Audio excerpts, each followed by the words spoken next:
This is Forza Horizon 6, and for the last few weeks, you've probably been seeing people play this game a whole lot. In fact, I've been playing it for like 2-3 months now, because they gave me super duper early access on the main channel for Forza Horizon 6, but you are watching Sid Plus, where I am here today to help you guys decide which version of this game you should buy. Head down there and subscribe for a bunch of racing game content, not just Forza Horizon 6, but the crew. And no, that's kind of it. Not really Test Drive or anything anymore. Or Need for Speed. Oh gosh, it's really dire in racing games. So let me help you figure out how to buy your next favorite racing game, Forza Horizon 6. Here is Forza Horizon 6's store page, and I'm gonna be going based off of the Microsoft Store prices. You can get the game on things like key reseller websites, but obviously that won't be for console, and there's varying prices based on what area you're in. I'm gonna go with Great British Pounds on the Microsoft Store. We got a £60 game for the Standard Edition, and the Standard Edition is also the one included in Game Pass. So every time I'm talking about the Standard Edition, remember that price can also be circumvented by paying, I think it's like £18 a month, something like that. But then again, if you're gonna play the game for more than 3 months, then, you know, probably just buy the game. Switching over to Steam for a second, because my prices weren't working correctly. £60 still for the base one, then the Deluxe Edition is £90. So £30 more than the base version of the game, and then an extra £20 for the jump from Deluxe to Premium.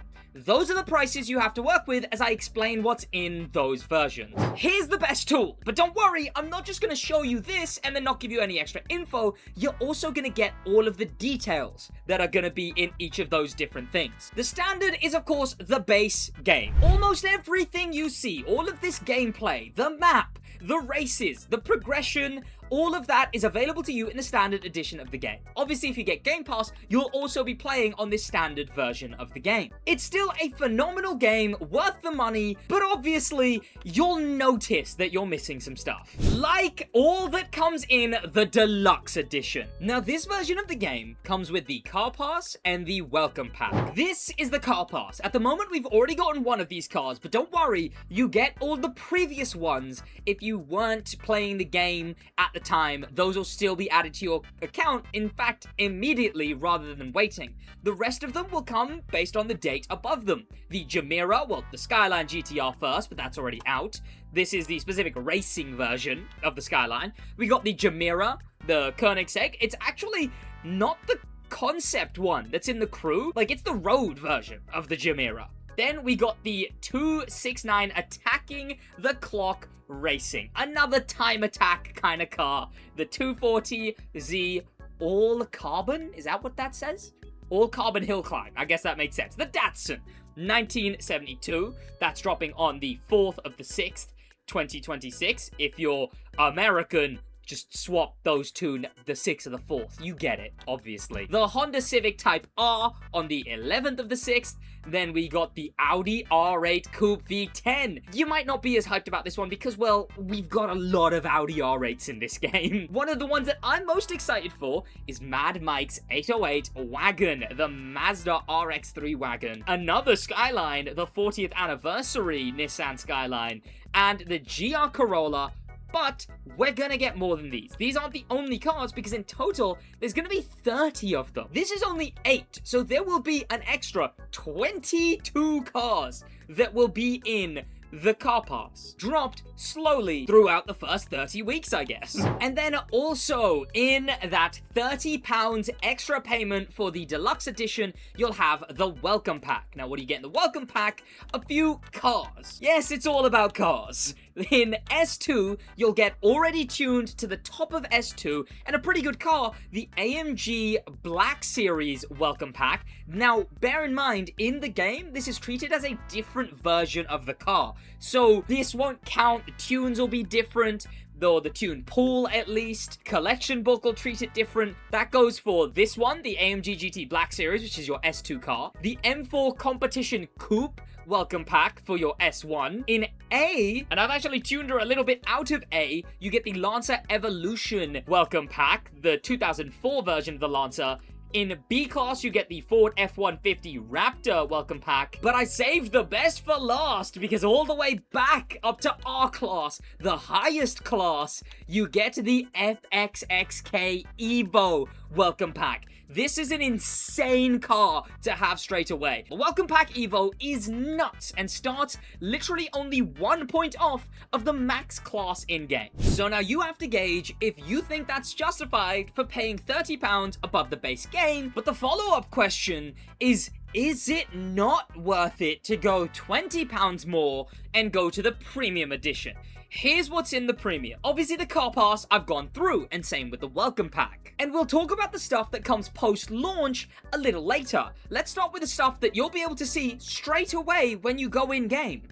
The VIP membership, that's the big one. This one is completely game-changing. You will have a different experience having the VIP, not just cars, because the first, and in my opinion, one of the absolute biggest upgrades that you get with the VIP is having 2 times the credits.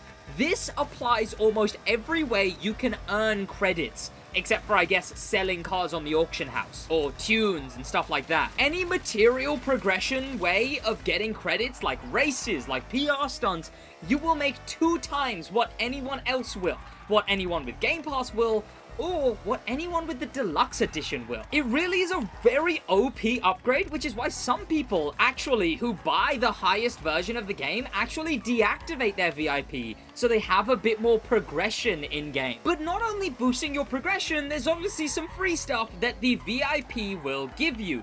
The big bulk of it is some cars. In fact, some crazy cars.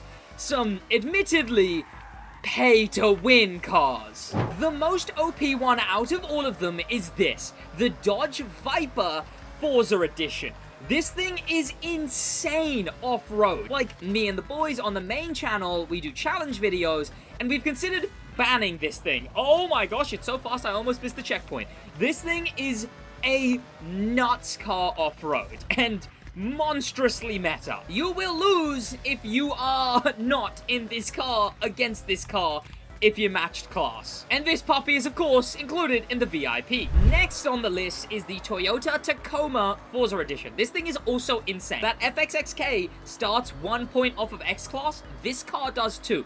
This thing is my go-to car for most races, to be honest. It's a nuts Forza Edition, not crazy meta, but it'll definitely be a go-to car for you. And it just looks crazy too. And the last of the VIP Forza Edition cars is a drift car, and that's the Lotus Evija. Oh my gosh, Drift Edition.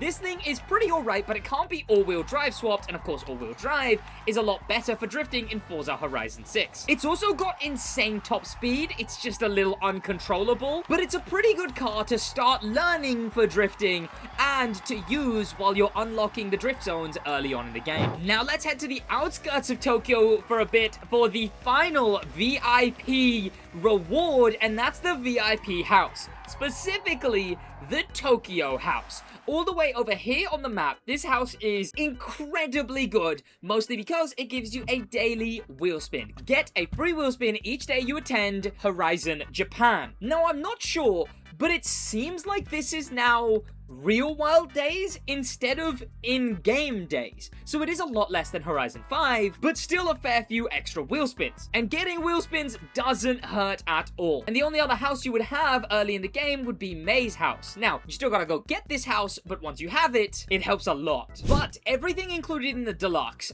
and the VIP that I just went over isn't the only thing that you'll get straight away in the game and won't have to wait for. The last thing like that is the Time Attack car pack. Now, while none of these time attacks are the absolute best, in fact, one of the free for everyone time attacks, the Lotus Exige, that's the best for racing around, these things are still insane. They handle unlike any car in the game. They have full grip, full downforce and turn on a dime even when not tuned. And you should get a look at them tuned. Starting with the Honda CRX. There's actually a few Hondas. This is actually one of the pretty cool ones.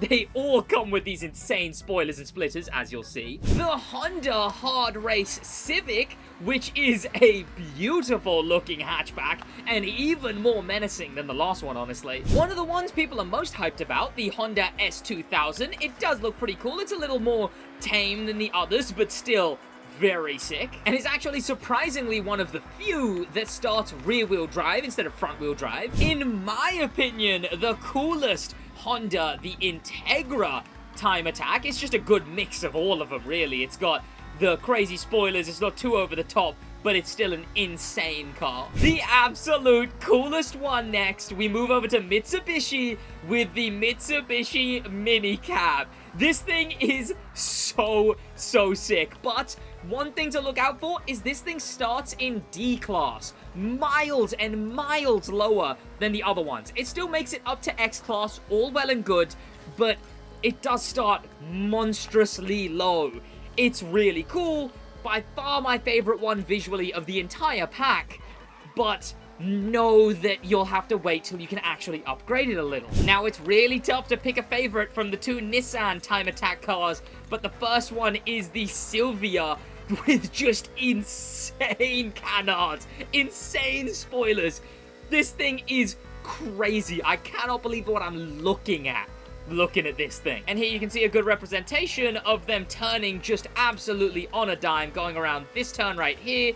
You can see they barely skip a beat. Oh my gosh, I span out there and still made the turn perfectly. What about this one? Flat out? Oh my gosh, I made that without lifting my finger off the throttle once. Out of the two Nissans, though, I'd probably have to give it to this one, the Nissan Skyline Time Attack. It's the Skyline you know and love, but looks 20 times cooler, I guess? Gosh, the front of it looks so sick. And these ones start in R-Class, unlike the Mitsubishi Cab. And finally, the last rear-wheel drive one of the few rear-wheel drives. I know what you're gonna ask. Is that a Supra? Well, what you should be asking is, was that a Supra? Because this thing has had so much done to it that I don't know if it legally still counts as one. This is the final car in the Time Attack pack, and I made sure to show all of them sort of driving and a little look around, so you can really make the decision on whether you think these cars are worth it enough to justify the extra £20 on top of the already £30 up Deluxe Edition. But you should know that everything I've showed you so far for the Premium, including all the things that were in the Deluxe, those are the things that you'll see straight away, other than the rest of the car pass. You'll get material things straight away from all of them. The things I'm going to talk about now are going to drop throughout the game's life cycle, and you'll see them later on. So as much as you might not want these things right now, or because you don't get these things, you might not care about them now, you could consider upgrading later on, even if you're on the Game Pass version of the game. This is our first look at the Italian Passion car pack. It is quite the cool looking pack. We get the Ferrari F80, which has only been featured in the Crew as far as racing games, open world racing games go, and the Giulia GT-AM, another one that's actually only been featured in the Crew as far as open world racing games go. But this is dropping later on. You won't see these cars in the game for a while now. And of course, these aren't the only two. One of the other ones is the Alfa Romeo SE048SP, which is a racing car, a pretty sick looking racing car, mind you. I hope they go with not the exposed wheel version, but the one with this sort of Doc Hudson rear wheel, because that looks so sick. And the Ferrari GTB4 Spider, which is probably the least hype out of all of these for me, but I'm sure someone in the comments is going to be like, Sid, don't you know that this car has this crazy history, and you should like it, and because you don't, you're not a real car guy. Well, what I say to you is, yeah, you're probably right in that specific instance. And finally, the last thing that will be included in the biggest, most expensive version of the game is Expansion 1 and Expansion 2. Now, I gotta be honest, if we were going based on Forza Horizon 5, you could probably skip the expansions. I mean, it depends what they're gonna be, but only the rally one was really worth it. I did not enjoy that Hot Wheels one.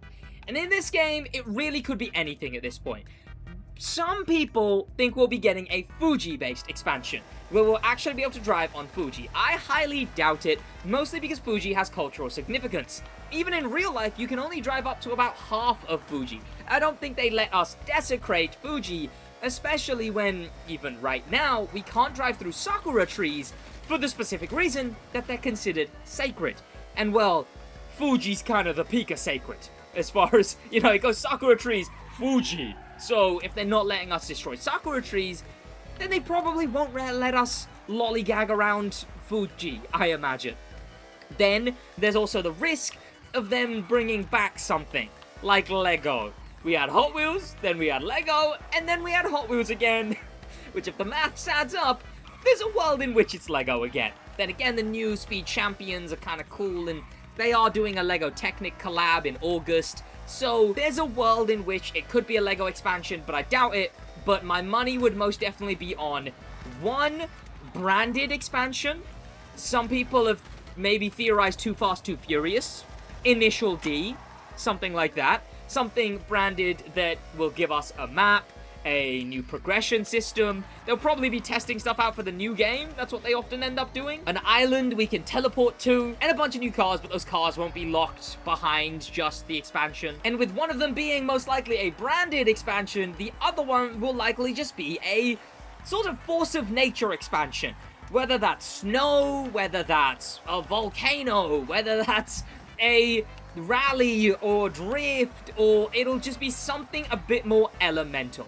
Because that's what they've done almost every time. One branded, be that Hot Wheels or Lego, and then one that's like Storm Island or Treasure Island or whatever it was, or Rally Island, which is all dust and, well, I mean, most of the main map of that game was dust. But they could be misses. They could be complete misses, so I would understand if you don't care for anything else in what I've explained, but you think that the expansions could be worth it, it would make sense if you waited till the expansions come out. So that's what there is. The Deluxe and the Premium feature a bunch of cars when there is a lot of cars in the base game.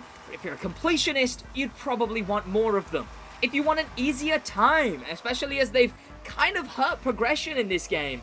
Well, I say hurt, a lot of people enjoy it because it's harder, so a lot of people still want the old progression, and that'll be easier if you buy the higher version. Maybe you want harder progression, so it might even be better off to not buy the higher version, and in that case, you might as well get the game on Game Pass if you can justify that.